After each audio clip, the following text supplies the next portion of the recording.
If you read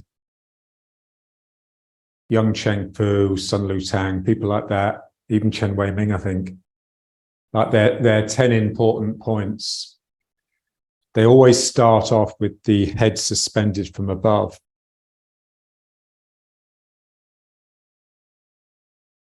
There's a real sense that that is the most important. And so you can think of it as the top of the head here, or you can think of it as the occiput, almost like, there's a meat hook hooking you up from here. And then the spine can just hang, and the sacrum can be like the pendulum at the bottom.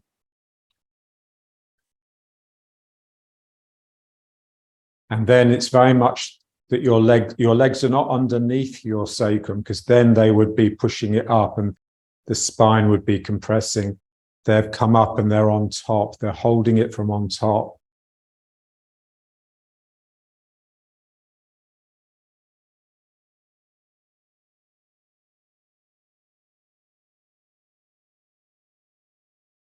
The mind continuous that we would like through our day, rather than simply through our practice, is really that feeling that you're just suspended from above and you're just hanging relaxedly from your connection with the sky.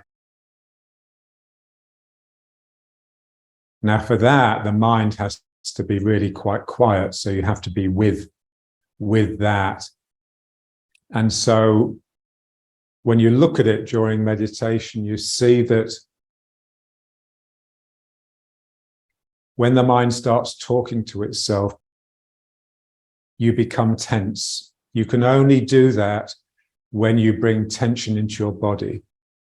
When you lose this connection with what's above you, then you can start thinking to yourself. But in order to do that, you have to cut off.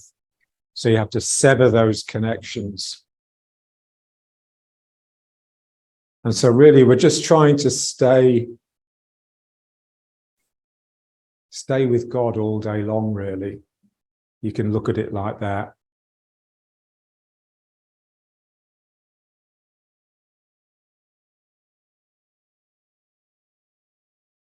Because when this is quiet, then your two flanks, your arm and leg this side, your arm and leg this side, can become really active, because they're no longer having to hold you still because you're so agitated here. Then you become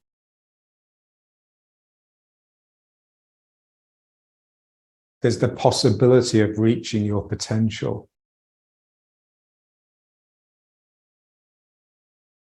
So the feeling that the legs have come up, so very much space in the leg pits, space in the armpits. The legs are not underneath you.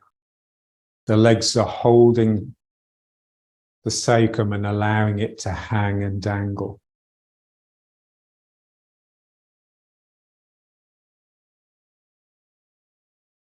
It's like when you're standing still, the legs have a real desire to bring you down to the ground.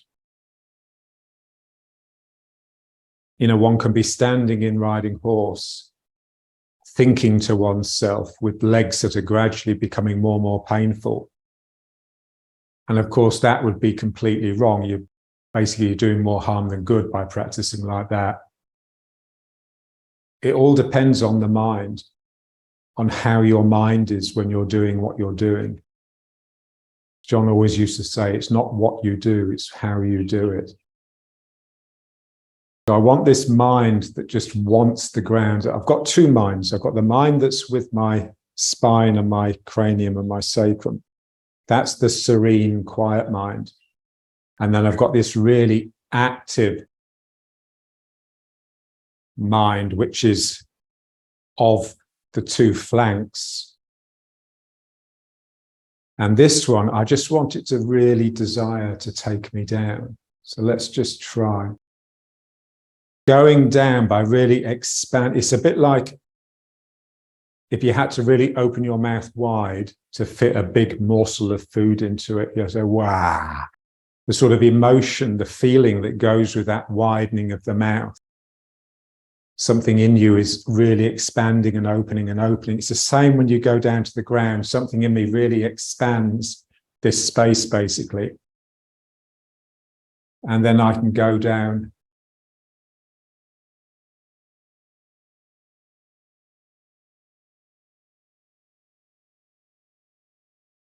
The legs sort of breathe, they open and then they close. So when I come up, I'm closing. When I go down, I'm opening.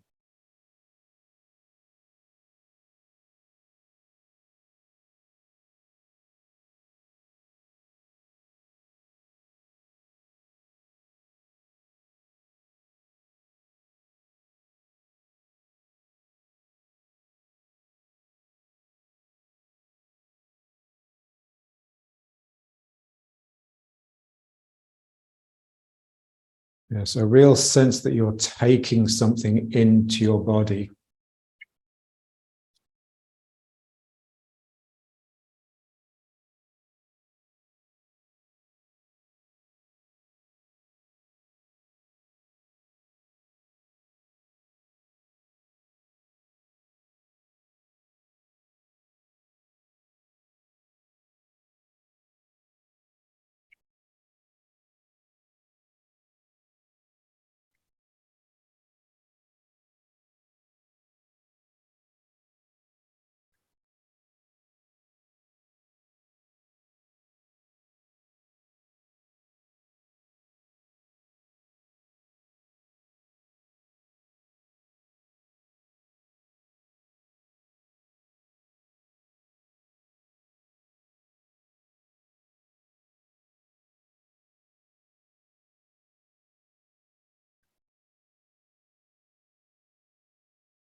Good. And now let's just breathe. So here, just flexing the spine.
And just reversing the breathing.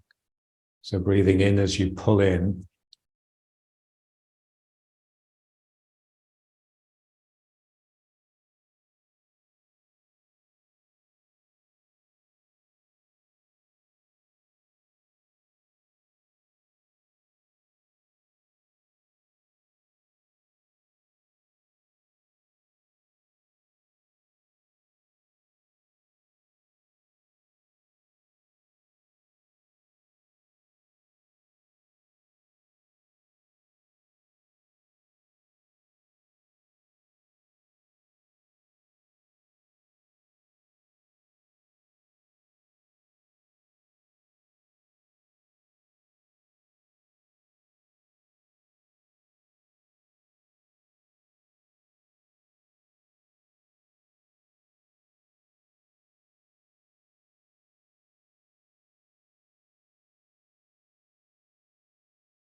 Okay, so riding horse again.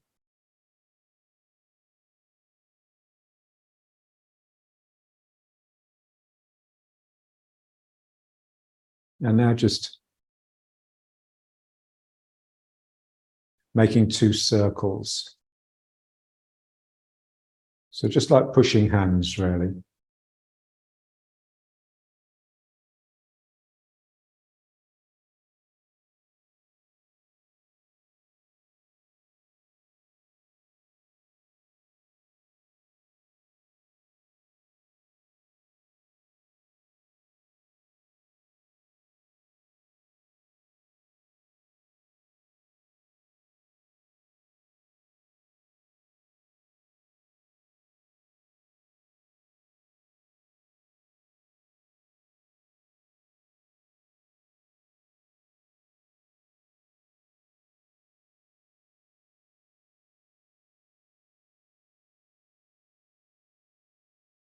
All the time, your head is suspended from above.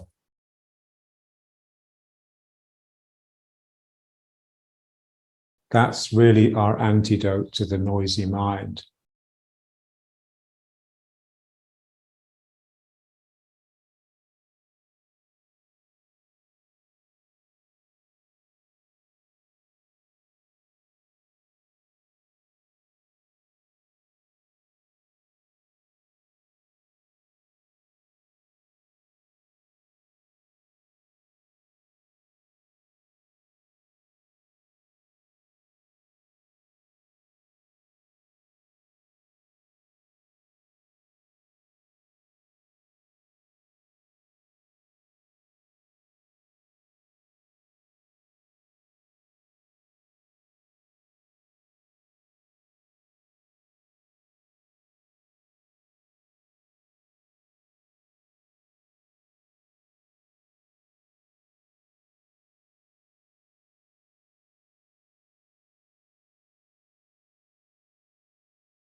And then let's just figure of eight it. So just imagine you're passing like a tennis ball from hand to hand.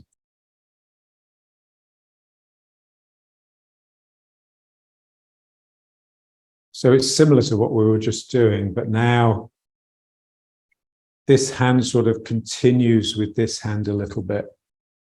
So it doesn't just go around its own circle. They're sort of cooperating. Really what's happening is this hand is coming up, this hand is going down.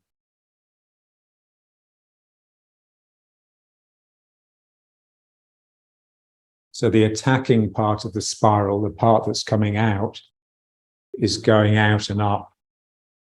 And then the yielding part of the circle or the spiral is coming in and down.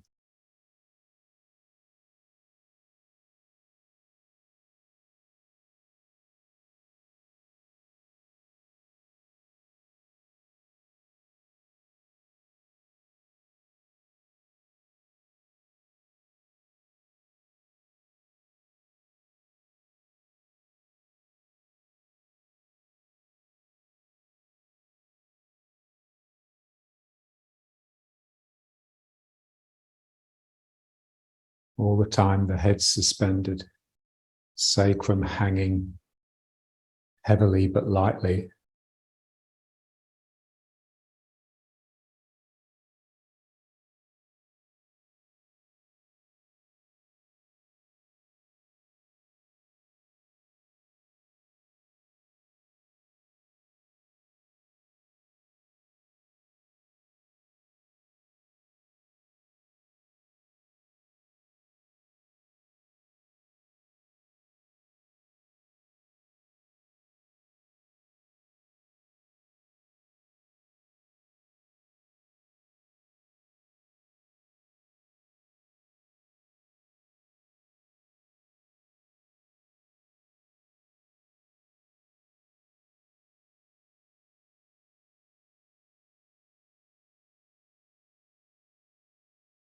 Yeah, so you really need two parts to your mind, one that can be with the spine and the head and the sacrum, just connecting to heaven and earth, and another part that is with your arms and legs, with your muscularity, your animal aspect.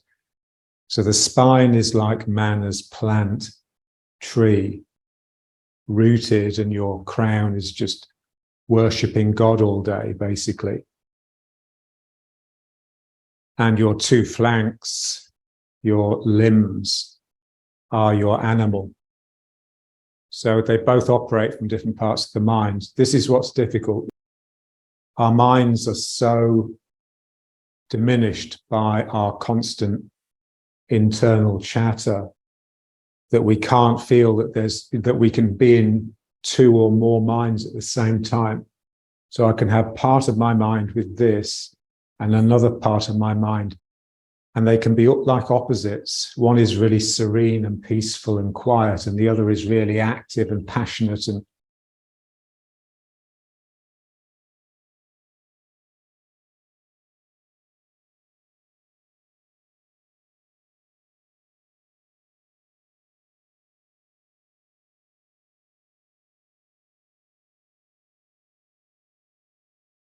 okay, so now let's just bring it back to riding horse. And just feeling this lifting. It is like the back of the head is being pulled up, and it's really stretching the neck and really pulling the chin in. So it's just the equivalent of the sacrum hanging heavily.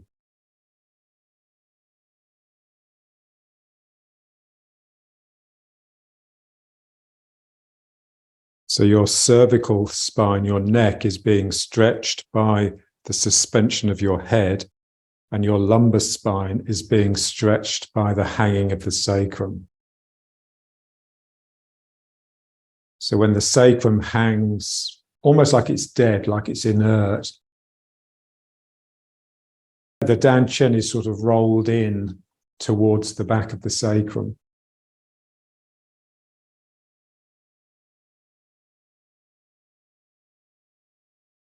So just imagine someone's hand there, the hand of your master on your sacrum, and there's a sense that you're just relaxing back into the support of their hand.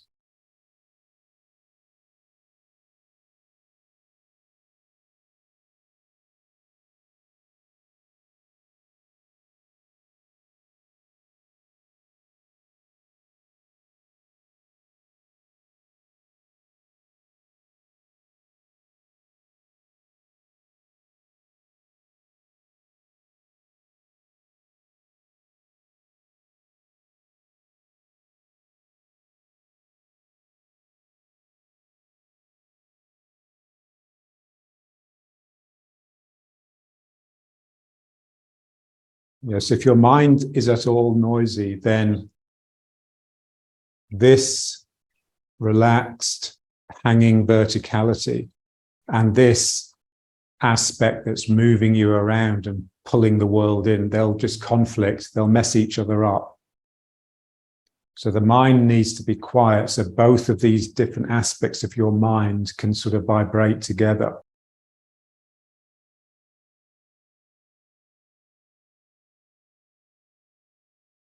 And now let's just pulling into the leg. So this is like activating the passion and the desire.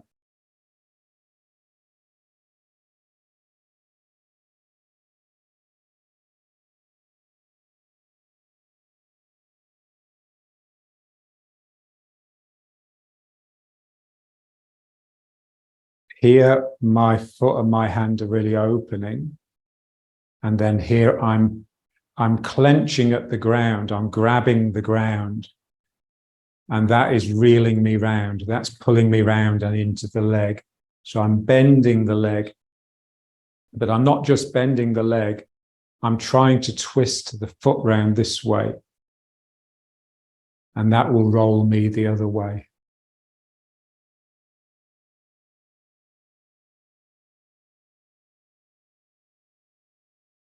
This is difficult because basically my toes are trying to come in, and my knee is trying to go out.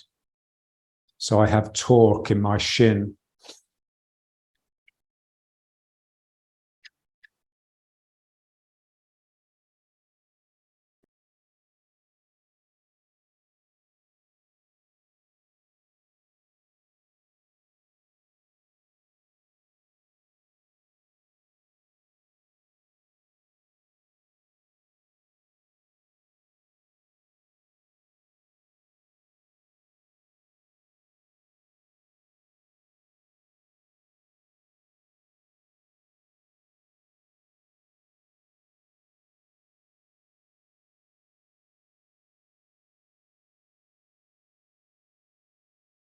It's basically hugging energy.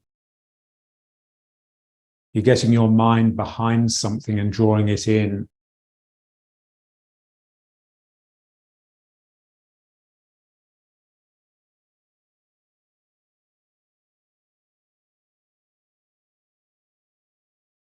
So you're swallowing the ground beneath the foot.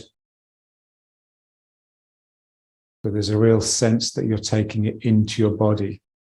I'm pulling something up into my dantian. So it's coming from the legs, but really it's started in the dantian, tightening here, that's drawing me around.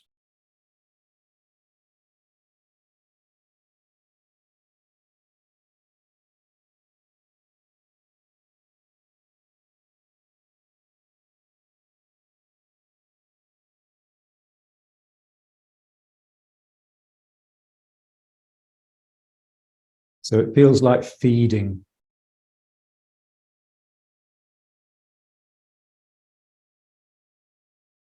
So you're feeding on your kill. At the same time, you're guarding it. You're just making sure nothing else will come and steal it. So there's a real sense of having got your energy around it protectively.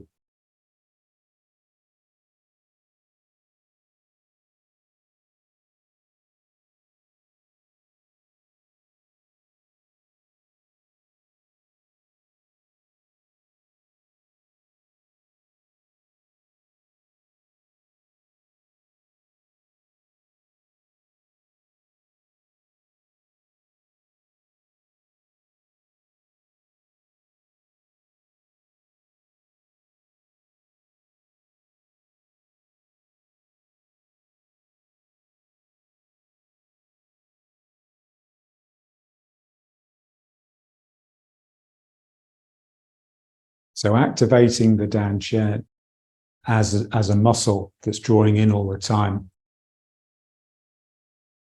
is necessary to unify the upper and the lower body. Otherwise, there's always a sense that you're sitting on top of these two legs. You want to really feel the whole thing as just one thing.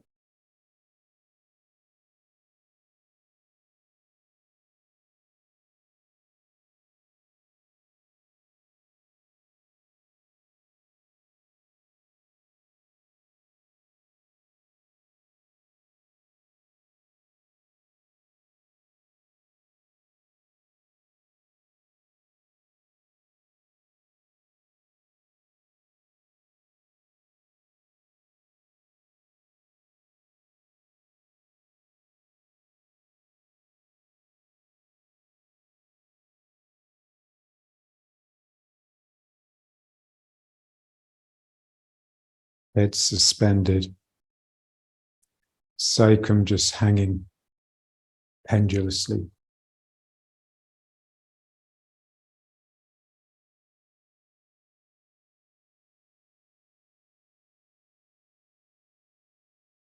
Now let's just try a bit of the heart qigong. Bringing the qi through the lower heart into the belly.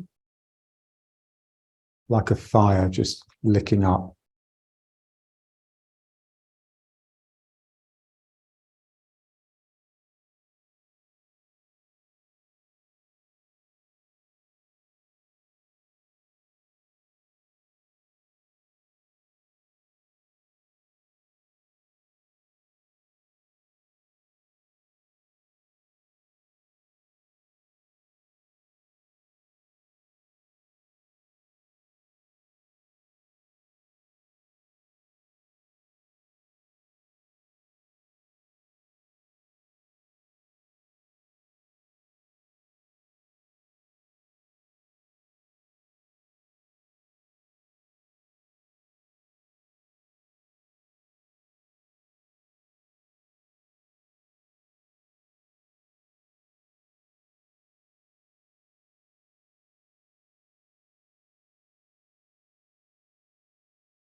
It's Holocaust Day today, so there's a siren now for 2 minutes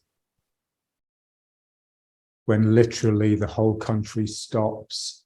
It's amazing when you're on the motorway driving along and just every car just stops and all the occupants just get out and stand stationary for 2 minutes, then they all get back in and drive off again.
Yesterday, I worked with 3 people. So the first one, her parents had been killed in the Holocaust. The second one, her parents had been killed in the Holocaust, along with her husband's parents. And the third one, his wife was in the Holocaust. She was in Auschwitz.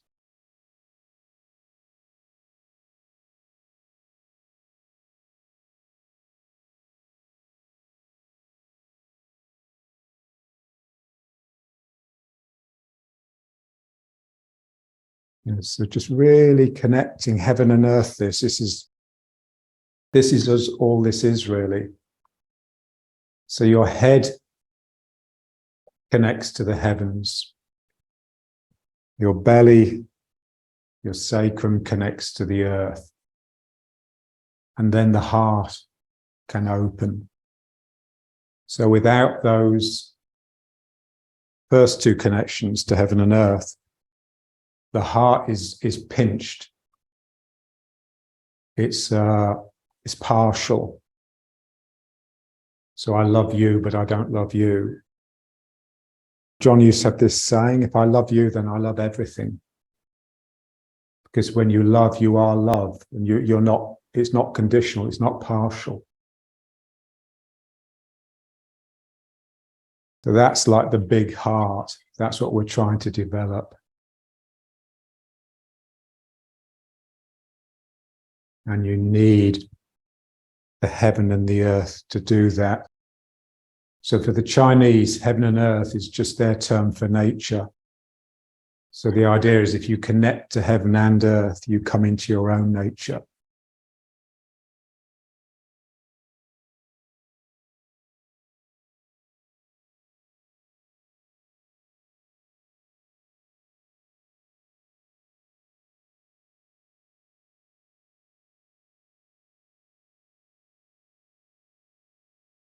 And man has lost his connections.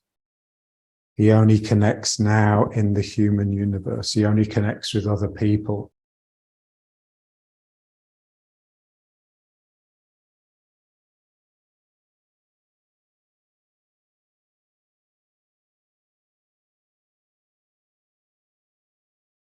That's the least important of them, really.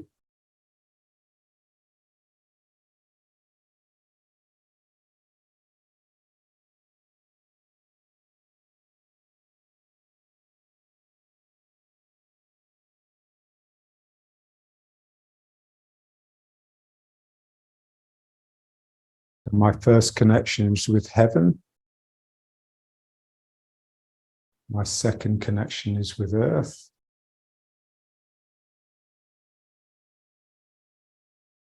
My third connection is with spirit or the divinities. And my fourth connection is with other people, with mortals.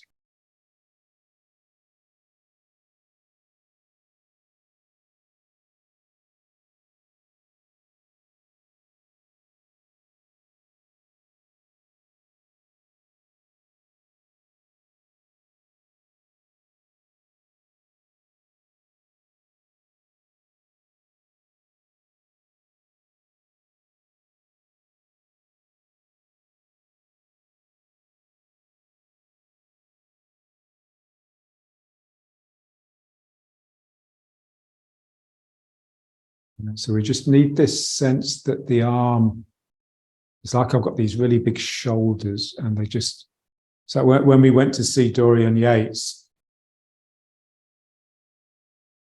such a magnificent man,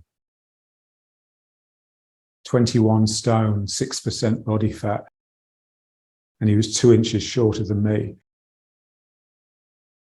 He was signing his book, and so there's a big queue of people to get the book signed that they'd bought. And it was interesting because when he signed the book, he would lift up the pen and then he'd have to bring his arm around his lat in order to have enough room to make the signature because he was so wide. So there's that sense that you have to sort of bring your arm back a little bit and around something in order to get it in position. We want the same feeling in the legs, like something here has to reach out in order to come down. The legs are the difficult one, so that's the one that really needs to be practiced. Basically, we do this all the time when we do ward off.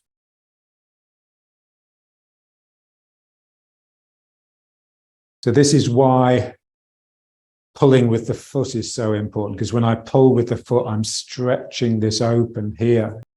So, and then it comes round. Something is coming out and extending down.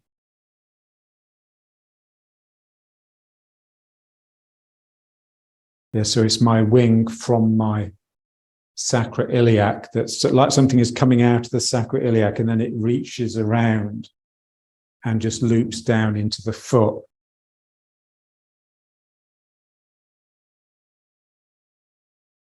They talk about this, I think, in Aikido. And John used to talk about the skirt of the legs. It's like you've got a skirt that comes out, like those Aikido trousers.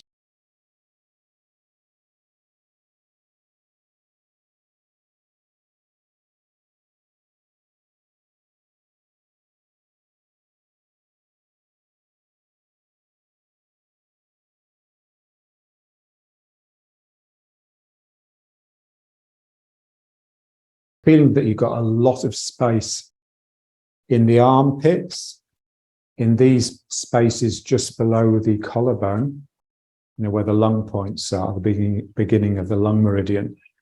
And then here, the sacroiliacs, here in the leg pits, and then these places here where the inguinal fold is.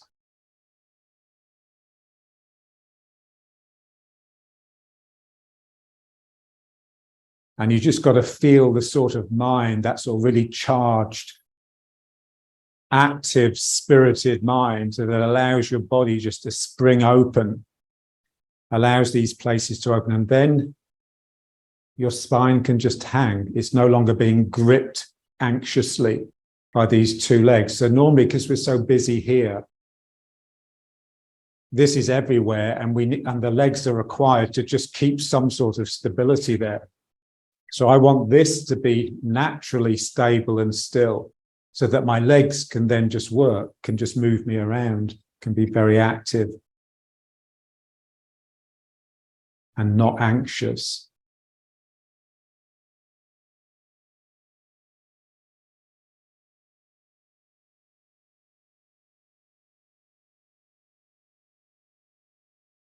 Let's try the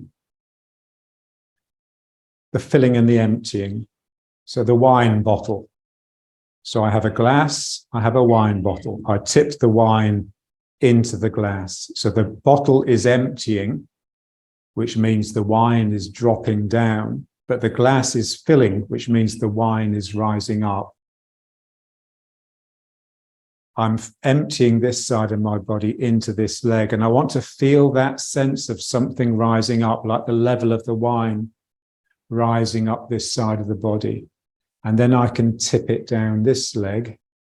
We're very used to that sense of dropping, that sense of falling, because we've done so much sinking. And then you just want to feel something coming up. So something must be coming up, otherwise I would be moving down. So I just want to feel it. And again, they're very different. The feeling of sinking is sort of, a little bit sad. It's almost like it's going to make me bow like this. And the feeling of rising is like my strength is coming up. I'm ready to face the world. So I'm sinking into the leg, and then something rises up from the ground. And I really want to feel it rising up from the ground. It's like the wine hits the bottom of the glass and then starts rising up. So I'm sinking and I'm rising at the same time.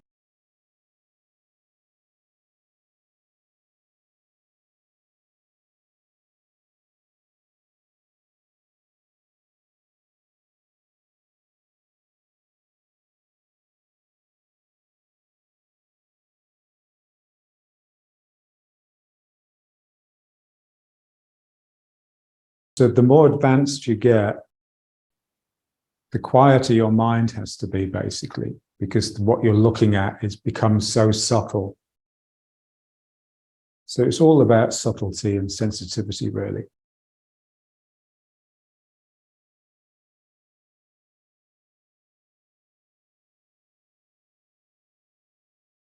Emptying into this leg, and the leg is filling.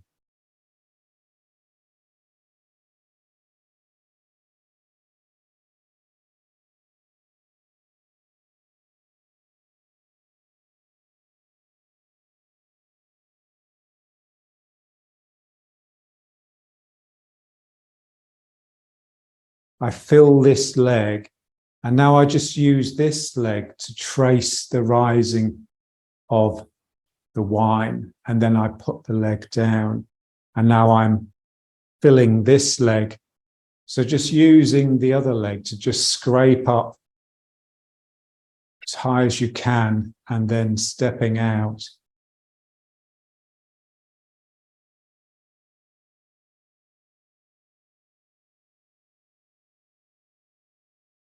So we'd just like to get the knee quite a bit higher than the hip so that my lower back is really pulled under.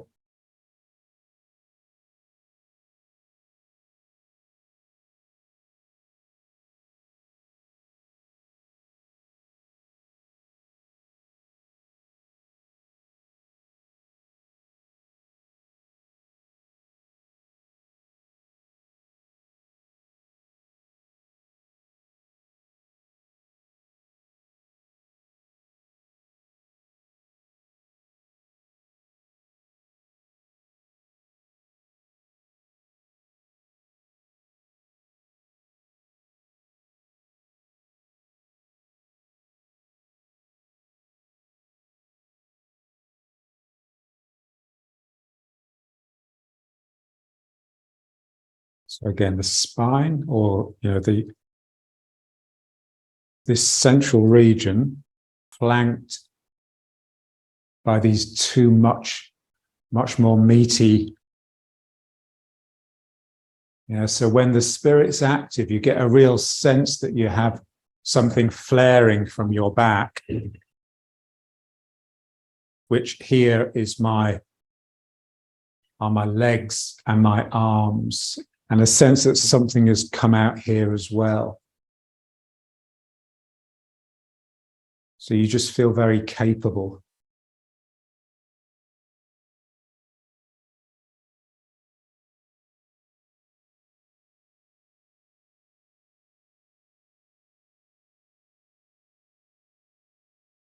So head suspended, sacrum hanging.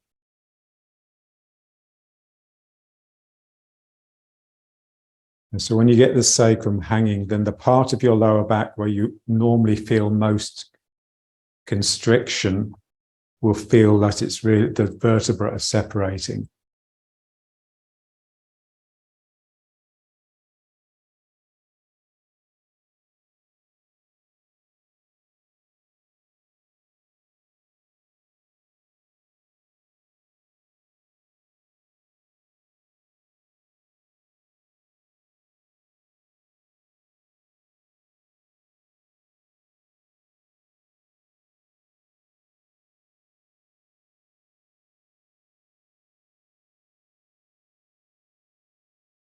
Let's just try the first posture of the form.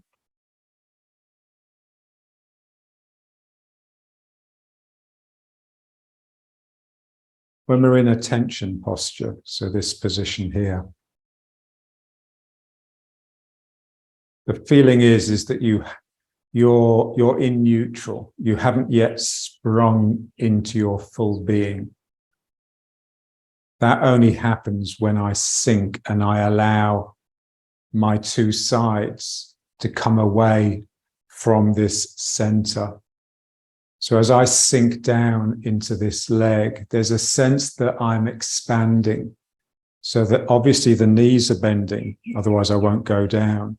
So a sense that the knees are widening. My two lower flanks are expanding away, but also the sense that my shoulder blades are coming round. So when you activate the two flanks, it will have a sense of wanting to sort of become an animal, to go on down onto all fours.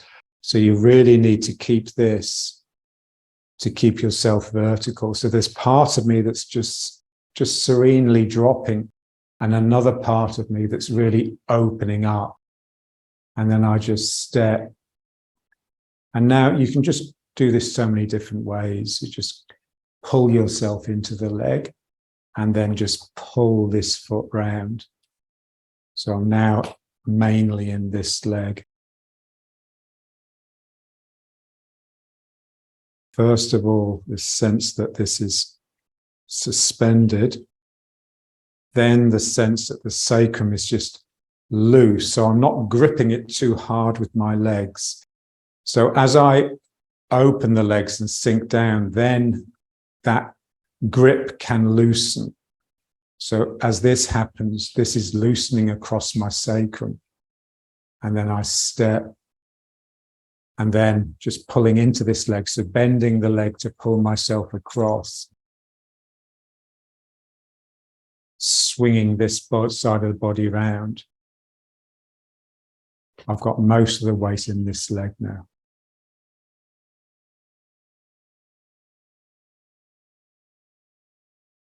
Sinking down.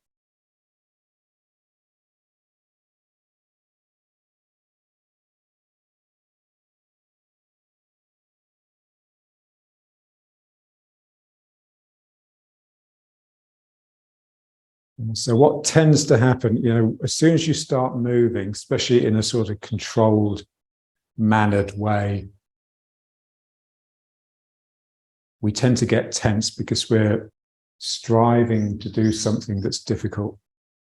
And in particular, you'll lose the hanging sacrum. So at the end of every movement, just tell yourself, just relax the sacrum. So here I sink down, and then I just say, okay, just relax the sacrum. You get a sense of dropping and coming forwards down into the leg. And then I step here, and then again, just make sure that this is not drifting into this leg already. And then I pull across. And then once I'm here again, that's hanging. And then just swing this round. Just relaxing. When you get tense, you'll notice it in the shoulders as much as anywhere.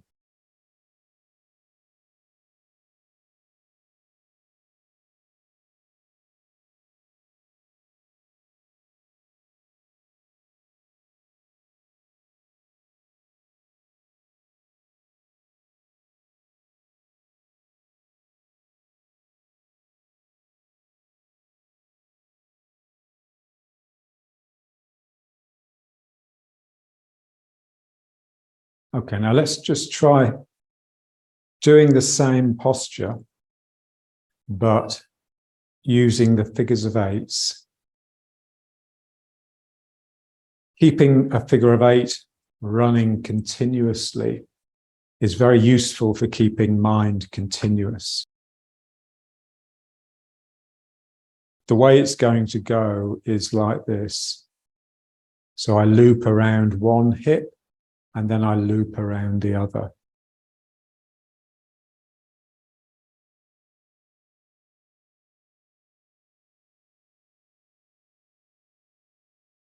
There's a sense that this hand is rising and expressing as this hand is going down. So with ward off, the arm, so basically one of these loops is just ward off. Ward off would just stop here, but it would continue in my mind down into the leg. So let's just try. So I'm going around this foot. That enables me to step with this when I come around this foot. And then it's as though I'm going to go back into this foot, but I don't. I just use this loop to just whip the foot off the ground and just bang it down. So it's got a bit of a stamp in it. So 1, 2, round and bang. Like in Chen style, they do stamps and they look strong. 1, 2, 3, and 4. 1, 2, 3, and 4. 1, 2, 3, and 4. 1, 2, 3, and 4. 1, 2.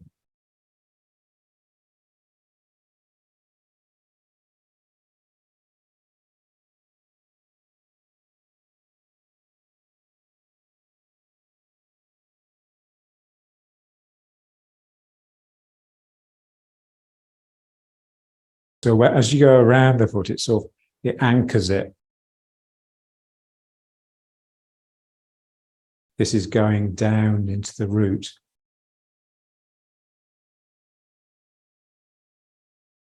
This is interesting, this step, because it's as though I'm rooting this foot, but actually there's a whip. There's a whip with the waist.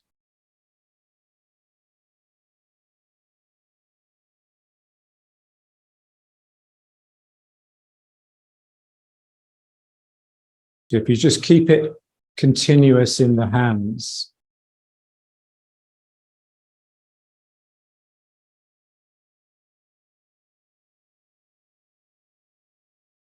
One, 2, 3, and 4. And then we can just do the next bit. So ward off left. The first bit again.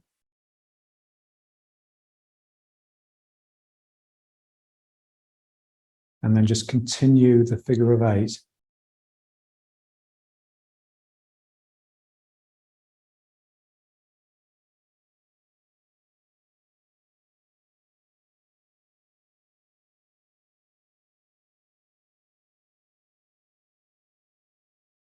So you just got to keep that figure of 8 continuous in the mind. So I'm going around here,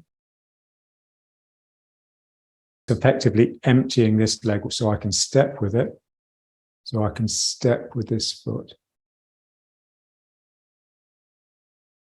This is not quite emptying the leg, so it comes up with a bit of a bang. Now I just continue around here. And then I continue around here. This hand going down into the root, this hand coming up. So this is basically holding the ball that we do often in Tai Chi. And then this foot goes out, and this is now just doing the loop around this leg, going around, and then a sense that it's coming down here, and this hand goes out to complete the posture. So this, it sort of stops here, but there's a sense in my mind that it's going down here like this. 1, 2, 3, 4. 1, 2, 3, 4. And you can basically just keep that going through the whole form. I mean, there's bits where it gets a bit complicated and you need to adjust the form physically quite a bit to make it fit. It's like a sense of continuity. It's not just continuous, it's really sort of subtle and energetic, and you feel really quite different after practicing it.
Okay, so let's just come back to riding horse. So again, this held up.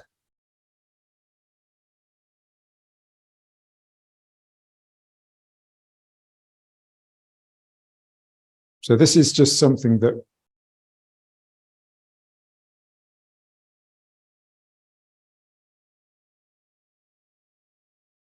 by the time we've got to our age, old, so we're beyond middle age now, we're well beyond the middle. So there's a sense that the practice should really have bled into your life, in a sense that you're with the practice, you're with some aspect of the work all the time, possibly even when you're asleep. So mind in Danchen, that can be a presence that's there all the time. Tip of the tongue on the roof of the mouth, heavy sacrum, and especially this connecting. So this is, you know, when St. Paul said, pray unceasingly. So that's just mind continuous, just keeping something going. So this feeling that there's something in you, some special part of you is just lifting up all the time. And to start with, it's just in your imagination. But slowly imagination becomes reality. So to start with, it's like so subtle that your mind is off it most of the time. The mind is only with it when you remember. But gradually, as this becomes quieter and you become wiser and more mellow and more less sort of busy, then this can be something that you just keep going through the day. The last time I went to Sinai with some family and friends, we hired a taxi to drive us from the beach we were staying at, which had nice rooms, to another beach that had a nice reef. And so we got this taxi driver. So he arrived, this Bedouin boy who looked very young. And I sat next to him because I was the guy. The two mothers and the little ones sat in the back. And we just drove. It was about half an hour drive. And he had one hand on the wheel and his other hand was like this. And he was just praying the whole time. And I almost got this sense of like a flame just lifting from his hand. It was so beautiful. Of course, no one else noticed. But that image has just stayed with me that, here was this boy of about 17. No moment was to be wasted. And so prayer can be kept going, especially when you're doing a job that doesn't require a great deal of concentration. So walking down the street. Everything that you do pretty much by the time you get to our age, you can have your quality mind with the energy, with the spirit, with the work.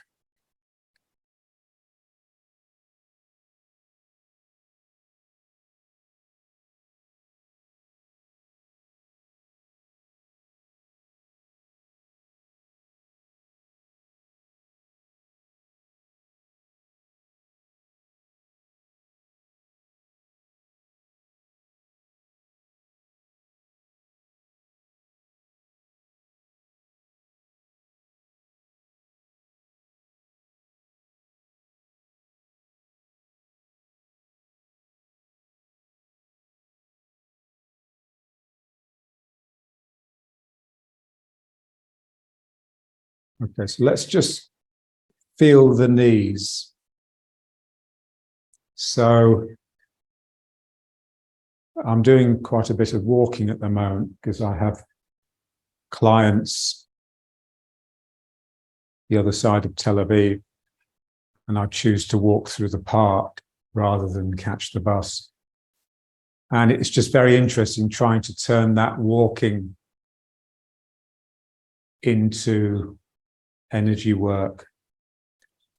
And so I remember reading once in a dance book,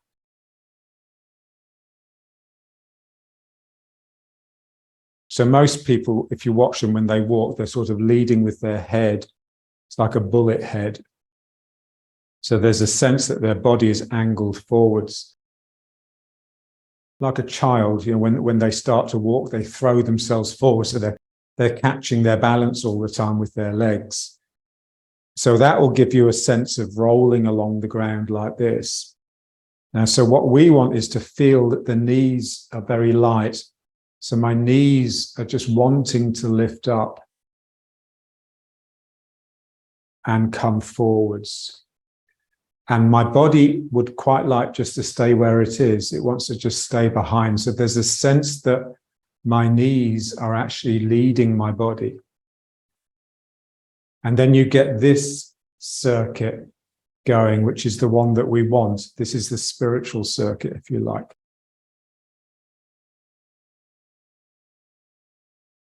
The knee is light. So as my knee lightens and lifts, it draws me down, a bit like when we were dragging the foot up the inside of the leg. So as you walk, you can just put your mind in your knees and just think of them as being very light.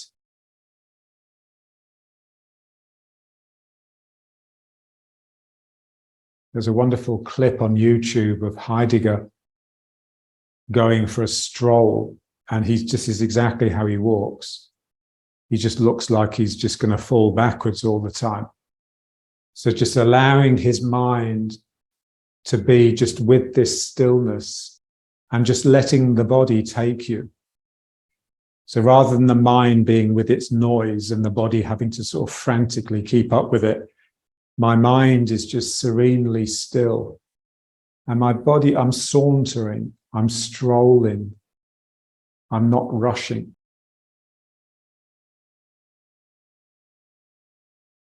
And when you can obviously pick up a bit of speed and just get into a rhythm. And it's just a bit like breathing. And it's because the knees are lifting, you've got this sense of the sky.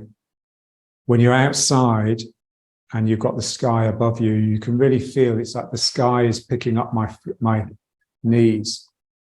Or like the puppet man. You can think of the puppet man just lifting that string which pulls your knee up.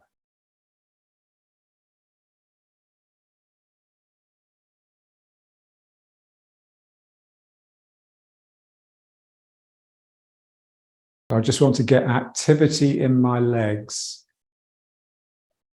which doesn't interrupt my sacrum and make it tense and make it stick back. So I just want to be able to keep my sacrum just hanging through this.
And so I want the knee to come up, not because I've hoiked it up, but because my mind has lightened it sufficient for it to just lift.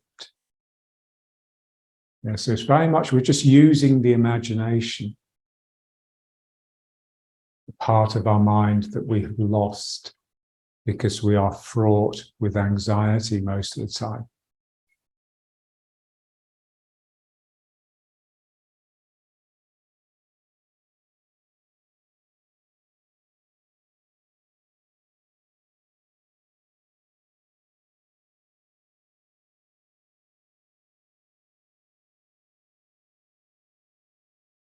And my body is with the gravity, with the rain, if you like, the rain that's pouring down around me and over me and through me.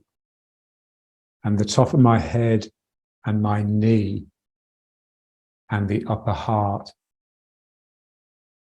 are with the drawer of the heavens, levity.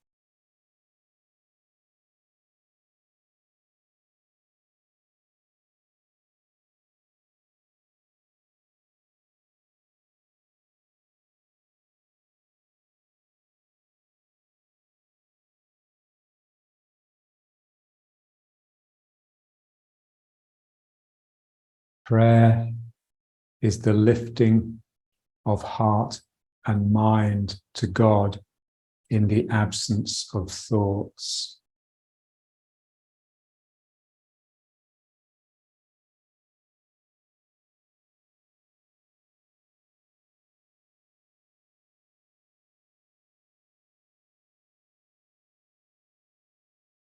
So I release here, and it's that lightens the knee.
Now just bringing it up.